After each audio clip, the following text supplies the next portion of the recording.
السلام علیکم ورحمۃ اللہ وبرکاتہ، اعوذ باللہ من الشیطان الرجیم، بسم اللہ الرحمن الرحیم۔ رب اشرح لی صدری ویسر لی امری واحلل عقدۃ من لسانی یفقہوا قولی، رب زدنی علما، اللہم فقہنا فی الدین، آمین۔ سورہ آل عمران یہ مدنی صورت ہے اور اس کے 200 آیات اور 20 رکوع ہیں،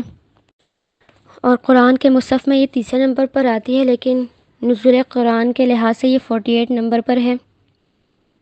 اور احادیث میں بھی اس کی فضیلت آئی ہے۔ مسلم کی حدیث ہے کہ نبی کریم صلی اللہ علیہ وسلم نے فرمایا، قرآن پڑھا کرو کیونکہ یہ اپنے پڑھنے والوں کے حق میں گواہ اور سفارشی بن کر آئے گا۔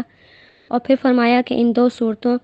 یعنی الزہراوین سورہ البقرہ اور سورہ آل عمران کی تلاوت کیا کرو کہ وہ قیامت کے دن 2 صاحبانوں یا 2 بادلوں یا 2 پرندوں کی شکل میں آئیں گی اور اپنے پڑھنے والوں پر سایہ کریں گی اور اللہ کے ہاں اس کی وکالت کریں گی یہاں تک کہ اس کو بخشوا دیں گی۔ اور اسی طرح ایک اور حدیث میں ہے کہ رسول اکرم صلی اللہ علیہ وسلم نے فرمایا، 2 جگمگانے والی صورتیں یعنی سورہ البقرہ اور سورہ آل عمران پڑھا کرو، یہ قیامت کے دن بادلوں کی طرح آئیں گی اور پڑھنے والوں کے حق میں سفارش کریں گی۔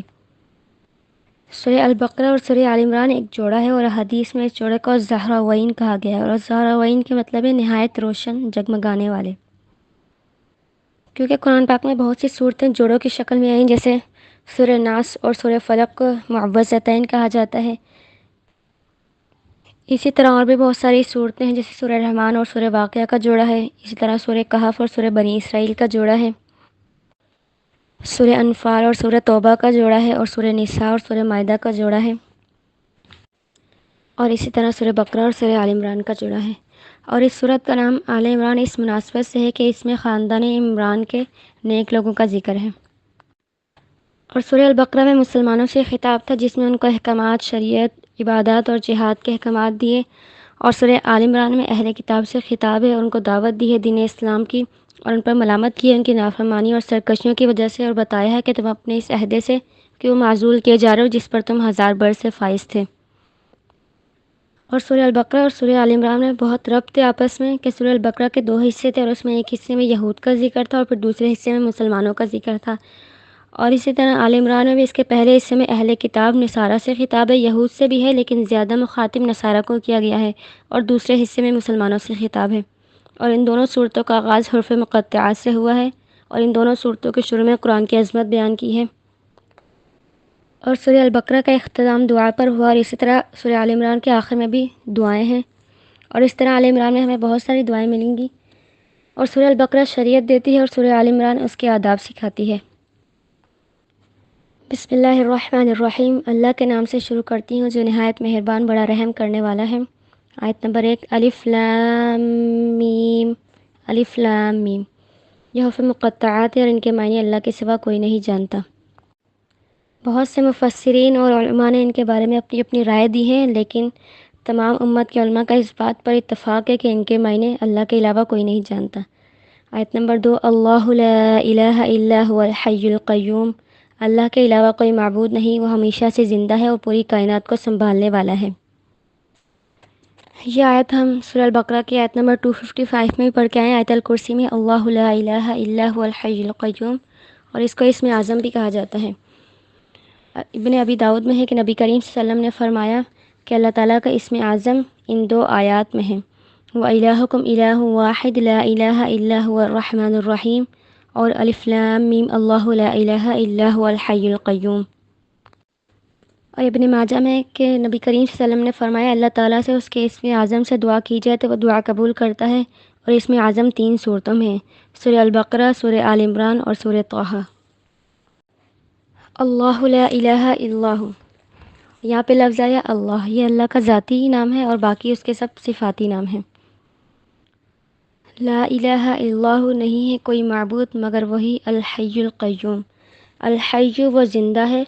اور اس کی حیات اپنی ذاتی ہے، کسی اور کی عطا کردہ نہیں، اور القیوم وہ کسی اور کے سہارے قائم و دائم نہیں بلکہ خود بخود قائم ہے، اور خود بھی قائم ہے اور کائنات کو بھی تھام کر رکھنے والا ہے،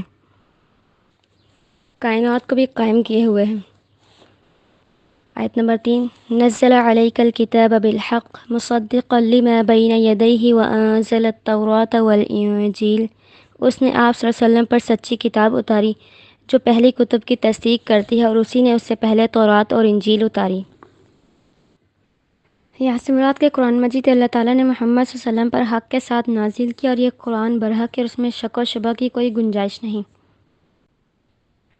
اور قرآن کریم میں پہلی تمام آسمانی کتب کی تصدیق موجود ہے۔ اور یہاں پہ لفظ استعمال ہوا ہے نزلہ، نزلہ سے مطلب ہے تھوڑا تھوڑا کر کے اتارنا، اور آگے ہی لفظ استعمال ہوا ہے وَأَنزَلَ التَّوْرَاةَ، وَأَنزَلَ سے مراد ہے ایک ہی ساتھ مکمل طور پر کتاب نازل کر دینا، یعنی قرآن پاک جو ہے تھوڑا تھوڑا کر کے اترا، لیکن تورات جو ہے ایک ہی ساتھ تختیوں کی صورت میں موسیٰ علیہ السلام کو دے دی گئی تھی۔ اور اس آیت میں ہے مصدقا لما بین یدیہ، کہ وہ تصدیق کرتا ہے جو اس کے درمیان ہے اور اس کے پیچھے ہے، یعنی قرآن پاک یہ تصدیق کرتے ہوئے آیا ہے کہ تورات اور انجیل بھی اللہ تعالیٰ کی طرف سے نازل ہیں اور اس کی کتابیں ہیں۔ اور اس کا دوسرا ایک مطلب یہ ہے کہ قرآن پاک مصداق بن کر آیا ہے ان پیشن گوئیوں کا جو تورات اور انجیل میں موجود تھیں، یعنی انہیں سچ کرنے آیا ہے۔ تورات اور انجیل میں جو رسول صلی اللہ علیہ وسلم کی پیشن گوئیاں تھیں وہ قرآن کے نازل ہونے سے پہلے انفلفل تھیں، اور قرآن نے آ کر انہیں فلفل کیا۔ اور تورات کے باب 18 میں نبی کریم صلی اللہ علیہ وسلم کے بارے میں پیشن گوئی کچھ اس طرح سے ہوئی کہ اللہ تعالیٰ نے موسیٰ علیہ السلام سے فرمایا کہ میں ان لوگوں میں ان کے بھائیوں میں سے تیرے مانند ایک رسول اٹھاؤں گا جس کے منہ میں اپنا کلام ڈالوں گا، پھر وہ لوگوں تک پہنچائے گا۔ یعنی بنی اسرائیل کے بھائیوں میں سے پیغمبر اٹھاؤں گا، کیونکہ جتنے بھی پیغمبر تھے وہ بنی اسرائیل کی اولاد میں سے آ رہے تھے، تو ان کے بھائیوں میں سے اٹھانے کا مطلب یعنی اسماعیل علیہ السلام کی نسل سے آئے رسول کریم صلی اللہ علیہ وسلم، اور موسیٰ علیہ السلام کے مانند، یعنی جیسے موسیٰ علیہ السلام کو شریعت دی گئی اور باقی جو بنی اسرائیل میں پیغمبر آئے انہیں شریعت نہیں دی گئی بلکہ وہ تورات کی شریعت کو لے کر چلے، اور موسیٰ علیہ السلام کی مانند یعنی اس پیغمبر کو بھی تیری طرح شریعت دوں گا اور اس کے منہ میں کلام ڈالوں گا، یعنی تورات جو ہے تختیوں کی صورت میں لکھی ہوئی موسیٰ علیہ السلام کو دی گئی، لیکن قرآن پاک جو ہے آپ صلی اللہ علیہ وسلم کے قلب اطہر پر نازل ہوا اور پھر آپ صلی اللہ علیہ وسلم نے اپنی زبان مبارک سے لوگوں کو سنایا۔ تو قرآن پاک کی صداقت دو طرح سے ہوئی، ایک تو وہ تصدیق کرنے آیا تورات اور انجیل کی کہ وہ بھی اللہ کی طرف سے نازل ہوئی لوگوں کی ہدایت کے لیے، اور دوسرا ان باتوں کی، ان پیشن گوئیوں کی تصدیق کرنے آیا جو پہلے سے تورات اور انجیل میں موجود تھیں۔ آیت نمبر 4 من قبل هدى للناس وأنزل الفرقان ان الذين كفروا بآيات الله لهم عذاب شديد والله عزيز ذو انتقام، جو گزشتہ لوگوں کی ہدایت کے لیے تھیں، اور اسی نے فرقان قرآن مجید اتارا، بے شک جن لوگوں نے اللہ کی آیات کا انکار کیا انہیں سخت عذاب ملے گا، اور اللہ زبردست انتقام لینے والا ہے۔ اب یہاں پر آیت نمبر 3 کو ہی آگے کنٹینیو کیا جا رہا ہے کہ تورات اور انجیل اس سے پہلے یعنی الفرقان القرآن سے پہلے لوگوں کی ہدایت کے لیے نازل ہوئی تھی، اور اس کے بعد وہ انزل الفرقان، اب قرآن پاک نازل ہوا ہے تو اب اس کی شریعت مانی جائے گی اور پچھلی جو کتابیں ہیں ان کی شریعت کو چھوڑ دیا جائے گا، اور الفرقان سے مراد قرآن پاک ہے۔ آگے ان الذین کفروا بآیات اللہ لہم عذاب شدید، بے شک جن لوگوں نے اللہ کی آیات کا انکار کیا انہیں سخت عذاب ملے گا۔